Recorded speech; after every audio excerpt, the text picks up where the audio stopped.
जय श्री राधे, जय श्री कृष्ण। मंदिर श्री बंसी वाले महात्मा यूट्यूब चैनल की ओर से हम आप सभी भक्तों का हार्दिक अभिनंदन करते हैं।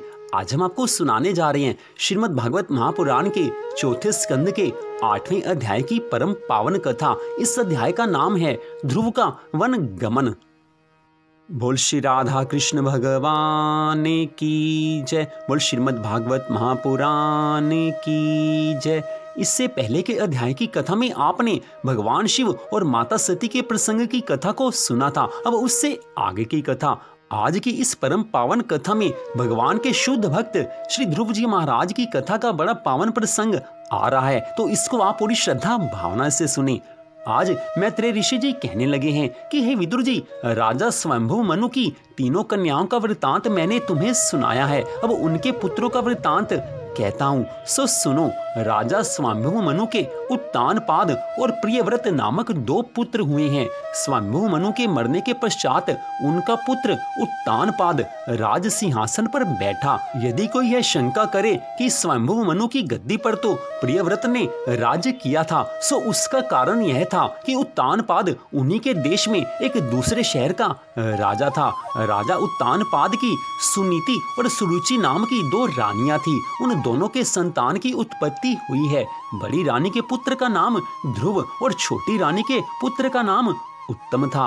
राजा उत्तानपाद अपनी छोटी रानी और उसके पुत्र से विशेष स्नेह रखते थे और बड़ी रानी और उसके पुत्र से कम स्नेह रखते थे। एक दिन राजा उत्तानपाद अपनी छोटी रानी के साथ राज्य सिंहासन पर बैठकर उनके पुत्र उत्तम को गोद में खिलाकर प्यार कर रहे थे। उसी समय बड़ी रानी का 5 वर्ष का पुत्र ध्रुव भी खेलता खेलता आज राजा के पास आया है। अपने सौतेले भाई को पिता की गोद में खेलता हुआ देखकर ध्रुव जी के मन में इच्छा हुई है कि मैं भी अपनी पिता की गोद में बैठूं, मुझे भी पिताजी इसका प्यार चाहिए। लेकिन आज राजा उत्तानपाद ने अपनी छोटी रानी के भय से कि कहीं रानी बुरा ना मान जाए, ध्रुव को अपनी गोद में नहीं बैठाया है। ध्रुव दूर से देख रहा है और मन में सोच रहे हैं कि मुझे मेरे पिताश्री अपनी गोद में क्यों नहीं बैठाते हैं। उस समय छोटी रानी ने ध्रुव को सुनाते हुए ऐसे कहा है कि हे ध्रुव, तूने पूर्व जन्म में हरि भगवान की तपस्या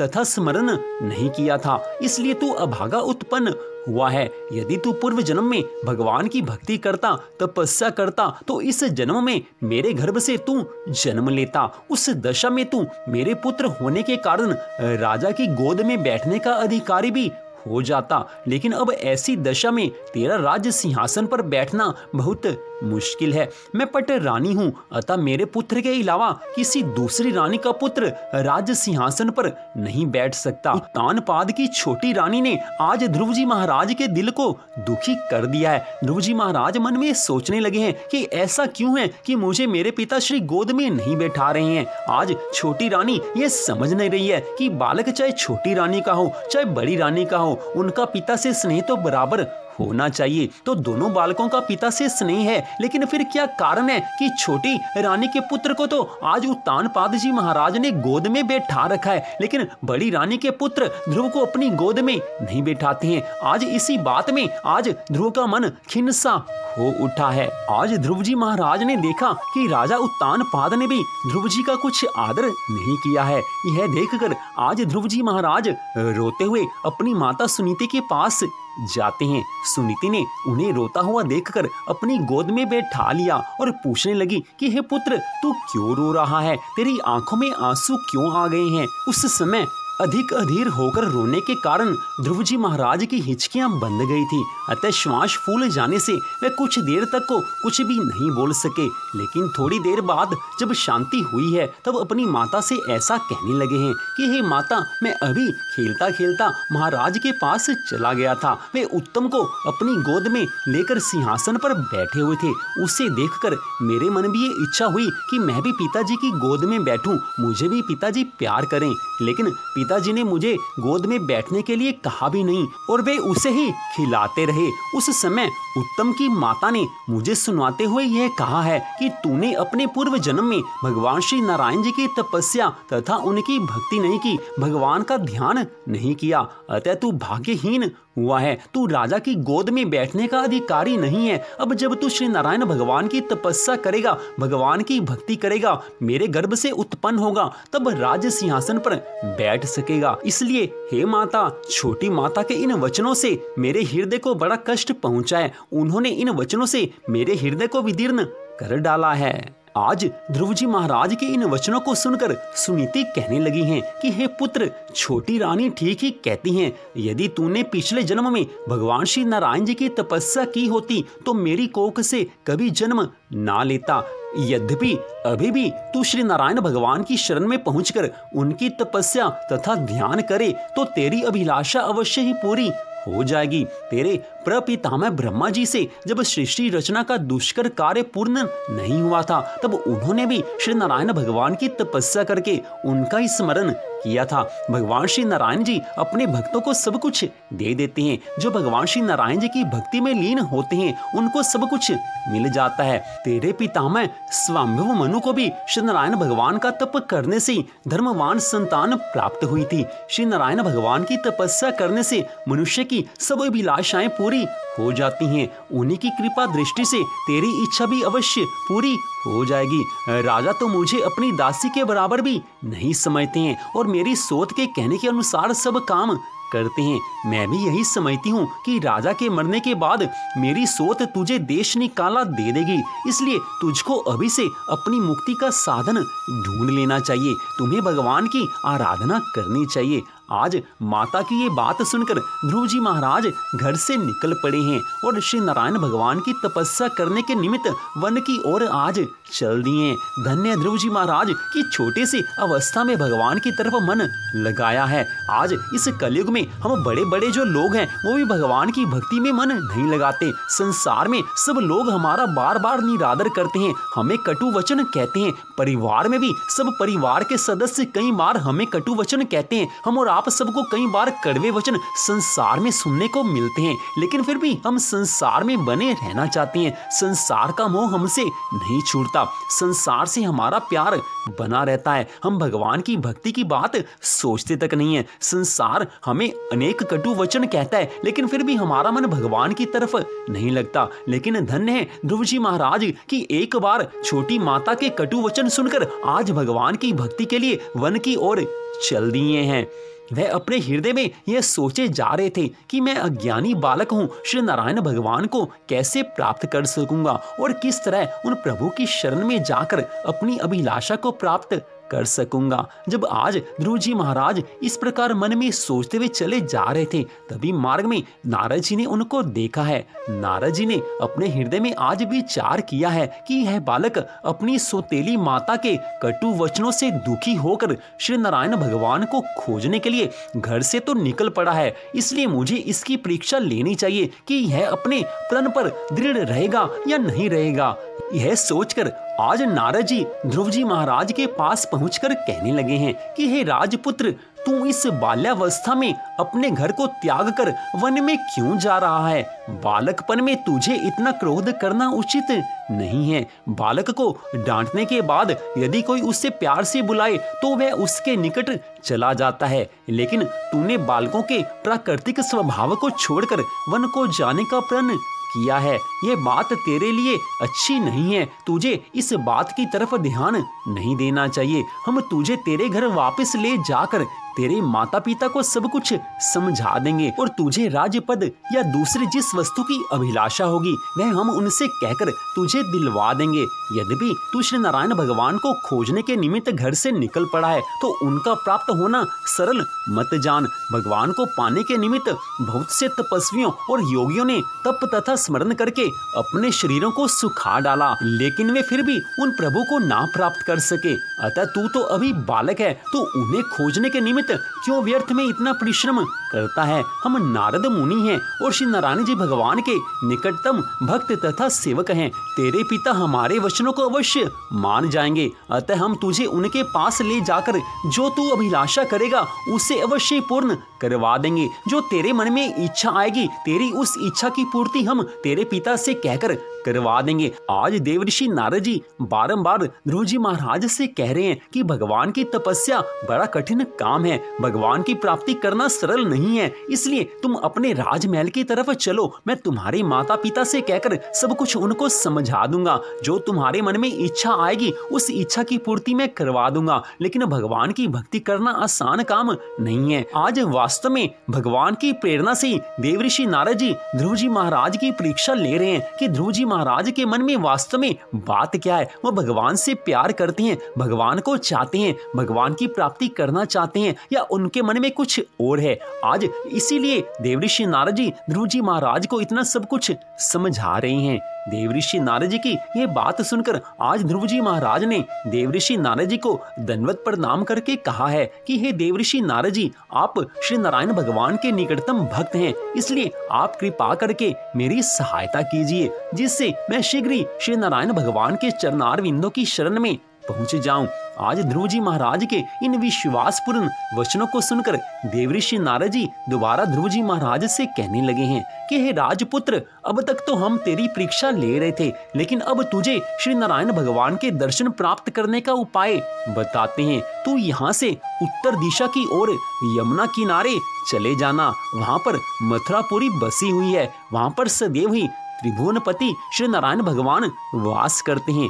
उस स्थान पर जाकर तू कुश का आसन बिछाकर उत्तर दिशा की तरफ मुंह करके बैठ जाना और श्री नारायण भगवान का दिल से स्मरण करना। सच्ची श्रद्धा भावना से श्री नारायण भगवान का स्मरण करना। तीनों समय यमुना स्नान करना, उससे तेरे सभी जन्मों के पापों का नाश हो जाएगा। श्री नारायण भगवान का स्वरूप ऐसा है, उनका श्याम रंग है, कमल के समान नेत्र हैं, 4 भुजाएं हैं, उनमें शंख, चक्र, गदा और पद्म लिए हुए हैं, सिर पर रत्न जटित मुकुट और कानों में मकराकृत कुंडल धारण किए हुए हैं, मुख चंद्रमा के समान है, वे जयंती माला और कौस्तुभ मणि गले में पड़ी हुई है और मंद मंद मुस्कान है। आज भगवान के बड़े सुंदर स्वरूप का देवऋषि नारद जी बालक ध्रुव को वर्णन कर रहे हैं। भगवान की छवि कैसी है, भगवान की छवि के बारे में आज देवऋषि नारद जी ध्रुव जी महाराज को सब कुछ बता रहे हैं। ध्रुव जी महाराज उस सुंदर छवि के बारे में सुनकर भगवान से मिलने के लिए और व्याकुल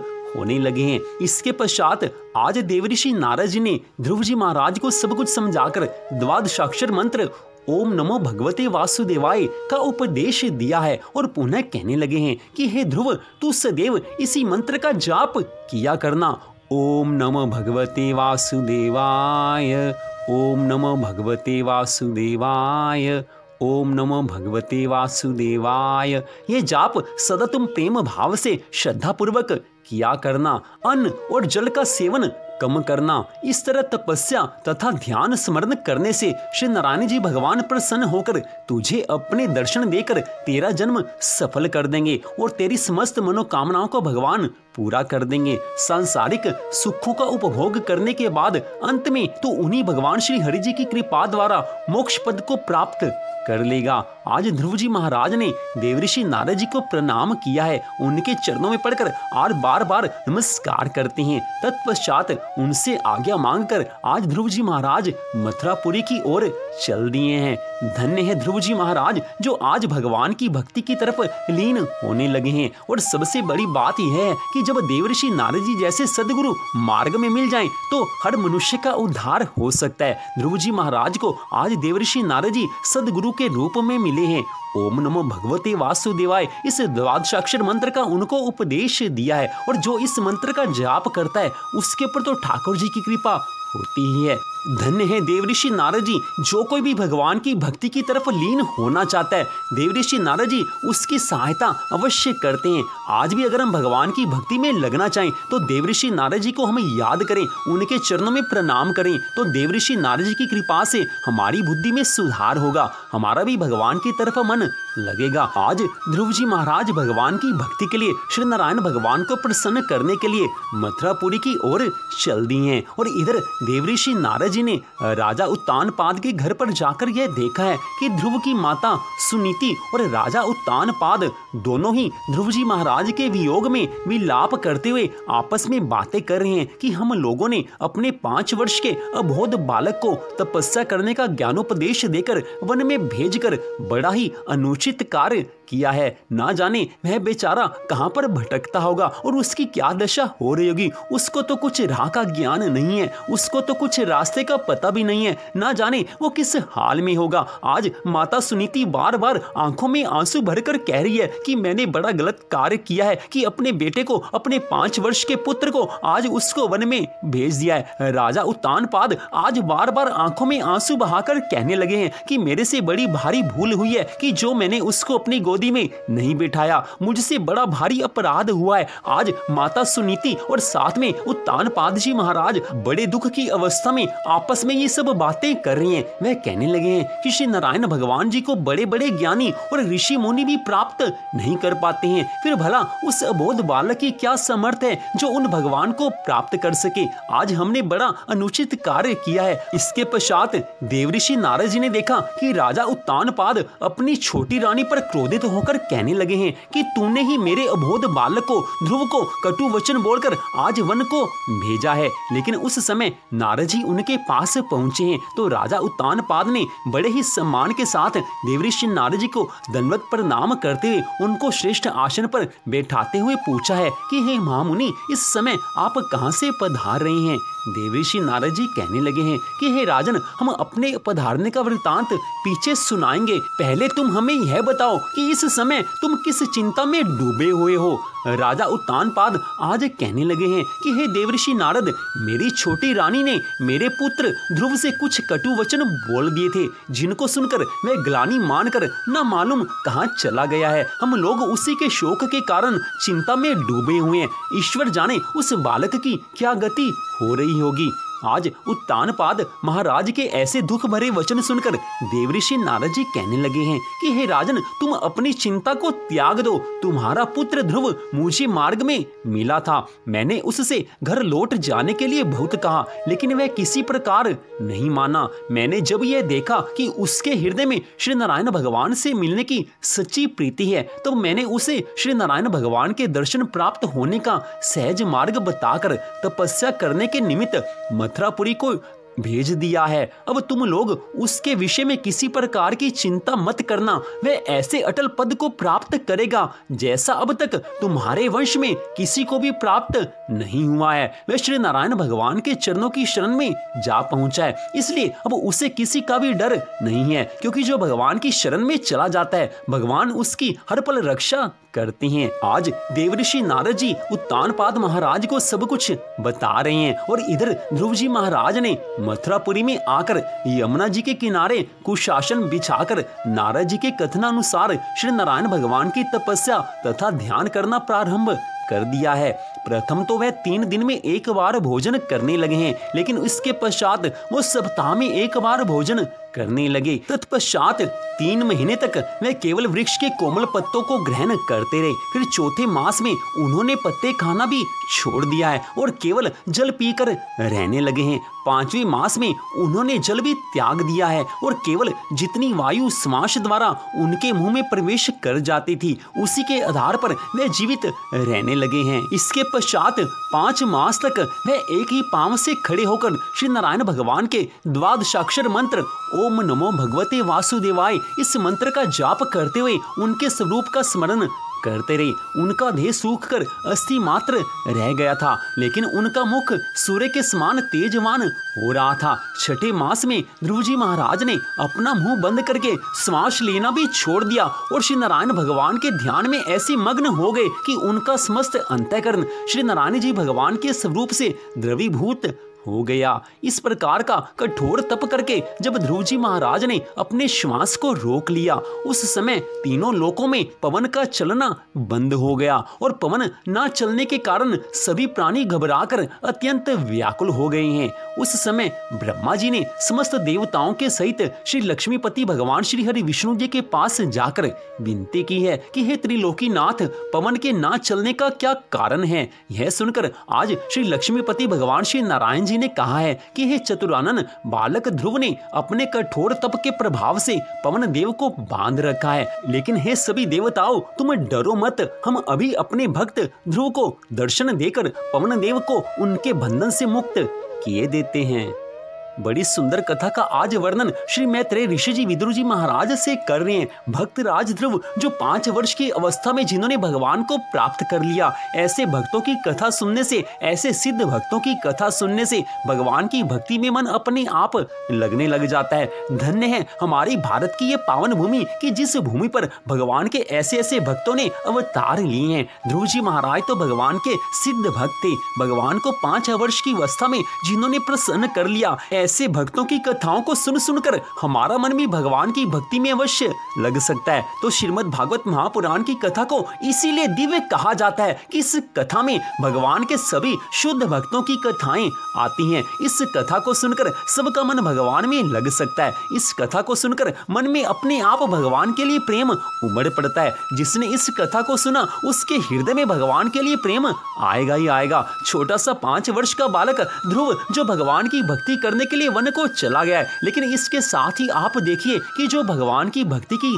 तरफ चलने लगे हैं। आज ध्रुव जी महाराज 5 वर्ष की अवस्था है, लेकिन भगवान ने जब ये देख लिया कि ये 5 वर्ष का बालक मेरी भक्ति में लगने लगा है, तो भगवान ने आगे सहायता की है। देवऋषि नारद जी को भगवान ने प्रेरणा करके ध्रुव जी महाराज के पास पहुंचाया है। इस कथा से आज इतना तो स्पष्ट पता चलता है कि अगर हम भगवान की भक्ति की तरफ चलना चाहें तो भगवान अपने आप सहायता करते हैं। 5 वर्ष के छोटे से ध्रुव जी महाराज को भगवान ने कितनी सहायता की है। देवऋषि नारद जी को उनके पास भेजा है, साथ में द्वादशाक्षर मंत्र ओम नमो भगवते वासुदेवाय का उनको मंत्र दिया है, जिसका जाप करने से आज भगवान भी प्रसन्न हो गए हैं। भगवान उनको दर्शन देने जा रहे हैं। इस कथा को सुनकर आज हमारे मन में इतना निश्चय तो हो जाना चाहिए कि भगवान अपने भक्तों की रक्षा सदैव करते हैं। भगवान की तरफ जो एक बार भी चल पड़े तो भगवान उस अपने भक्त की सदैव रक्षा करते हैं। आज भी इस कलयुग में भी जो भगवान की भक्ति में लीन होना चाहेगा,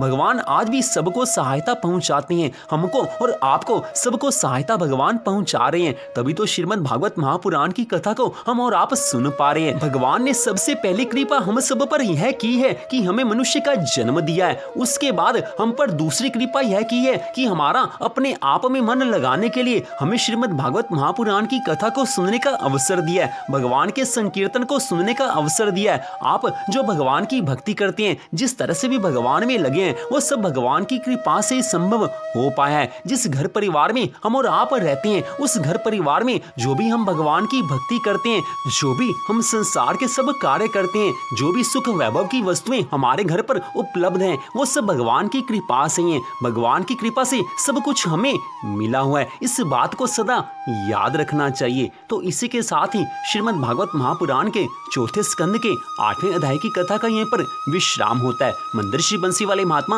यूट्यूब चैनल की ओर से इस कथा को सुनने के लिए आप सबका हार्दिक धन्यवाद। भगवान श्री राधा कृष्ण जी की श्रीमद् भागवत महापुराण की कृपा सदा आप सब पर, आपके परिवार पर बनी रहे। इसी मंगल कामना के साथ जय श्री राधा रानी सरकार की, जय श्री कृष्ण भगवान की, जय श्रीमद् भागवत महापुराण की, जय श्री सुखदेव जी महाराज की, जय श्री ध्रुव जी महाराज की।